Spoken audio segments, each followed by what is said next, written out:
नमस्कार, मैं paediatric occupational therapist doctor प्राप्ति सक्सेना। मैं स्पेशल एजुकेटर पूजा प्रकाश। आज हम दोनों मिलके आपसे बात करेंगे बच्चे का बिहेवियर कैसे बदले। तो बताइए मैम, कैसे बदला जाता है बच्चे का प्रॉब्लम या चैलेंजिंग बिहेवियर?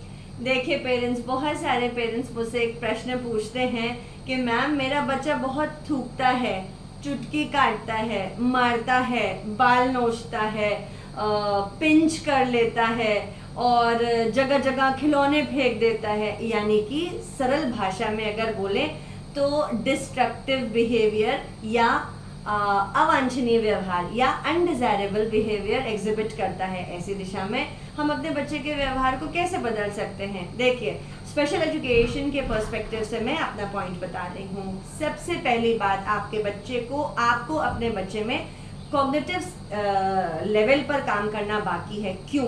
क्योंकि ये बात आप ध्यान से ऐसे सरल भाषा में समझिए ना। अगर मैं अपनी बात आप तक नहीं पहुंचा पा रही हूँ, मैं अपनी भावनाओं को व्यक्त नहीं कर पा रही हूँ, मैं आपको वो समझा नहीं पा रही हूँ कि मैं क्या महसूस कर रही हूँ, तो मेरा फ्रस्ट्रेशन फिर ऐसे ही होगा, राइट? फिर वो कहीं कहीं चुटकी काटना, मारना, बाल काटना, थूकना, खींचना, तोड़ना और पटकने में निकल जाता है। लेकिन आप हमेशा याद रखें कि बच्चा जब भी इस तरीके के अनडिजायरेबल बिहेवियर्स को या डिस्ट्रक्टिव बिहेवियर्स को एग्जिबिट कर रहा होता है, ये बच्चा कुछ ना कुछ कम्युनिकेट करने की कोशिश कर रहा होता है। तो आपको ज़रूरत है उस बिहेवियर को कम्युनिकेशन यानी भाषा देने के लिए आपको कॉग्निटिव स्किल्स को डेवलप करना है। बच्चे के स्पेशल एजुकेटर द्वारा बताए गए प्लान्स पर काम करना है और आपका बच्चे का ये जो अनडिजायरेबल बिहेवियर है ये ड्रास्टिकली कंट्रोल हो जाएगा।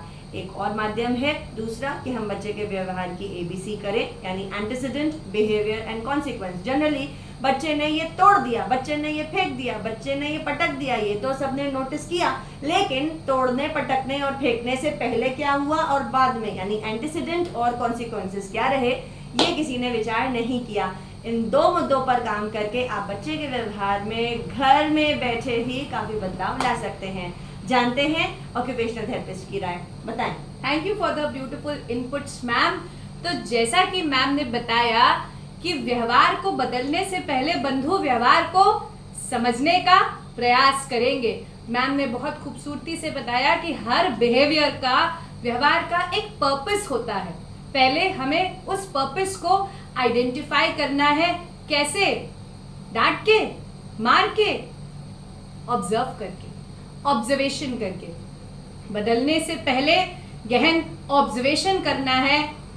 यह व्यवहार W सारे क्वेश्चंस को आंसर करना चाहिए। What is the behavior? Where is the behavior? When is the behavior? Why is the behavior? With whom is the behavior? जब इतने सारे सवालों का जवाब हमारे पास 5-6 दिन, 7 दिन, 10 दिन के ऑब्जर्वेशंस के बाद होगा, तब हम what strategy should we use if we want to change the behavior पे काम करेंगे, है ना? और जैसा कि मेरी दोस्त, मेरी बड़ी गुरु, उन्होंने आपको बताया कि कॉग्निटिव एक बहुत इंपॉर्टेंट एस्पेक्ट है। हम सभी बात करते हैं पिरामिड ऑफ लर्निंग की। पिरामिड ऑफ लर्निंग का जो पहला सीढ़ी है वो है सेंसरी मोटर, दूसरा सीढ़ी है कॉग्निटिव, तीसरा सीढ़ी है मेरे मित्रों लैंग्वेज और चौथा सीढ़ी है सोशल। सारे ही माता पिता परेशान होते हैं बोलने के लिए, बात करने के लिए, विचारों के आदान प्रदान के लिए, लेकिन मेजॉरिटी ऑफ द केसेस में हम दोनों ने ये पाया है, देखा है कि बच्चा नीचे की 2 सीढ़ियों में संघर्ष कर रहा है। कितना मुश्किल है ना कि मैं आपसे बात करना चाह रही हूँ और मेरे सर पे चल रहा ये पंखा मुझे कितना डिस्ट्रैक्ट कर रहा है। ये मेरा सेंसरी चैलेंज है। तो मेरा जो ऑक्यूपेशनल थेरेपिस्ट है वो मेरी सेंसरी प्रोफाइल के माध्यम से इस चैलेंज पे वर्क करेगा कि कितना मुश्किल है कि मैं कम्युनिकेट करना तो चाह रहा हूँ लेकिन मुझे आइडेंटिफिकेशन ही नहीं है मेरे वर्ब्स का, नाउन्स का, मेरे इमोशंस का। तो मेरा स्पेशल एजुकेटर मुझे मेरे गोल्स के साथ बताएगा कि भैया 3 महीने में ये सिखा देना है। तब जाके बंधु बिहेवियर अगर बदलना है तो बदला जाएगा। हम दोनों दोबारा फिर मिलेंगे एक कॉमन क्वेश्चन को एड्रेस करते हुए। अपने कंसर्न्स एंड क्वेरीज मैम कहाँ भेजना है? नीचे कमेंट बॉक्स में लिख के भेजिए and till that happy parenting वासुदेव कुटुंबकम.